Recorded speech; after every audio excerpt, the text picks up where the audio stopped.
At 6:49 on a Monday morning, before any news broke out and while most of the market was barely active, someone made a massive bet, dumping hundreds of millions of dollars, betting on the price of oil to come down.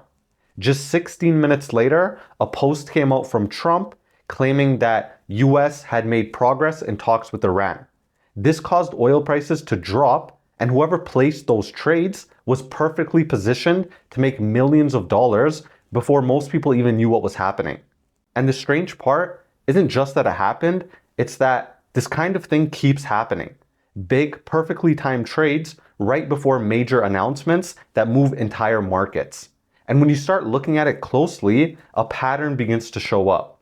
Because right now, there's a small group of people who aren't just participating in the market, they're consistently beating it.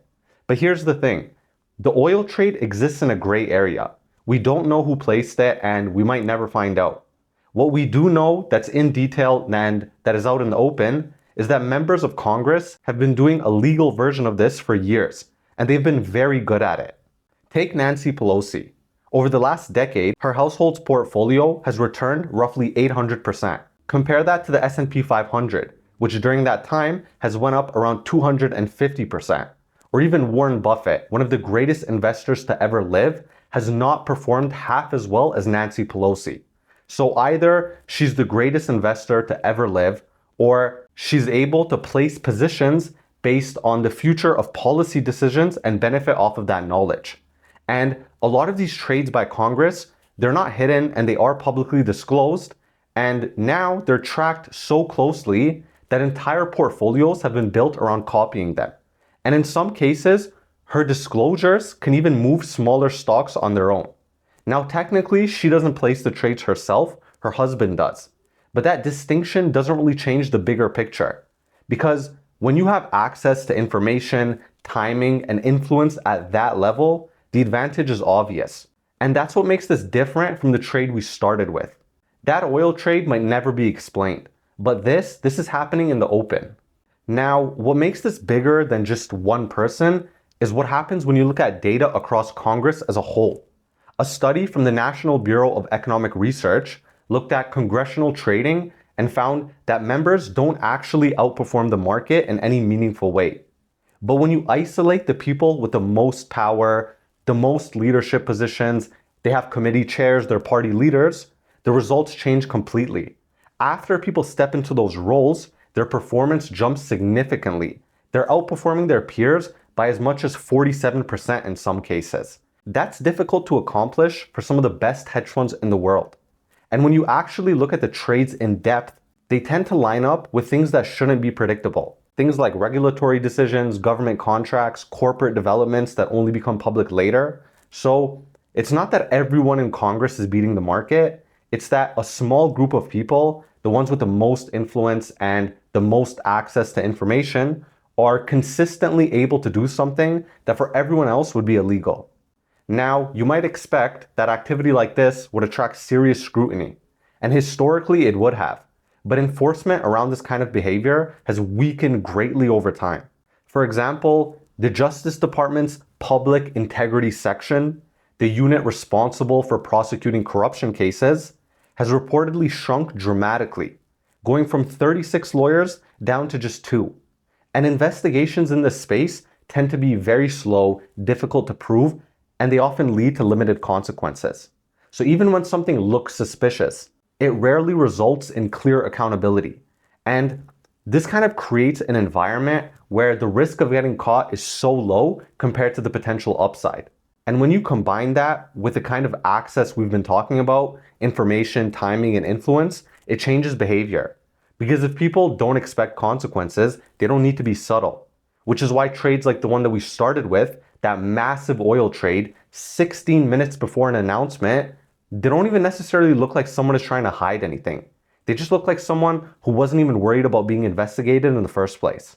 And nowhere is this corruption more visible right now than in defense stocks. When the United States and Israel launched strikes on Iran in February 28, 2026, it wasn't just oil traders who were positioned to profit.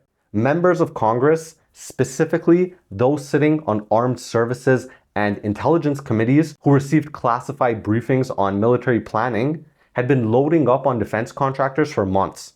Senator Mark Wayne Mullen, who sits on the Armed Services Committee, bought shares of Chevron, ConocoPhillips, and Raytheon days before the US military captured Venezuela's president. He then bought Chevron again days before the Iran strikes, along with Carpenter Technology, which supplies materials for missiles and aircraft. His positions are up 15 to 30% since purchase, and he's since been nominated for DHS Secretary. And then there's Peter Hegseth, the Secretary of Defense. The Financial Times reported that his broker at Morgan Stanley contacted BlackRock about making a multi-million-dollar investment in a defense-related ETF whose holdings include Lockheed Martin and Northrop Grumman. In the weeks leading up to the war, the investment reportedly didn't go through because the fund wasn't yet available, and the Pentagon demanded that the story be retracted. But the fact that the Defense Secretary's wealth manager was even attempting to buy into defense funds while war plans were being finalized tells you everything about the culture.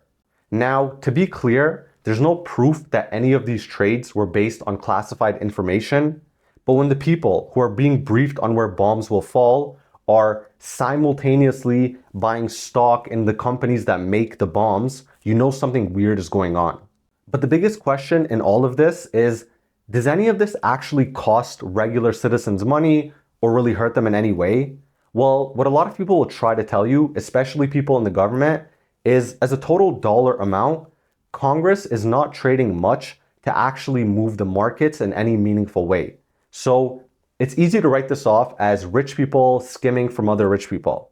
But the real cost isn't in the trades themselves. It's in what the trades do to decision making. Is someone on the agricultural committee going to shut down a policy that would actually help farmers but hurt their corn futures?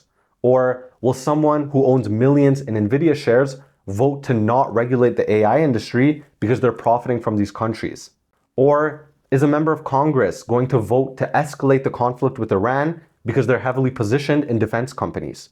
These aren't hypothetical questions. They have real consequences that hit everyday Americans. Because when the people writing policy are also financially tied to the outcomes of that policy, it changes incentives, and over time, that affects how decisions get made, what gets prioritized, and who actually benefits from it.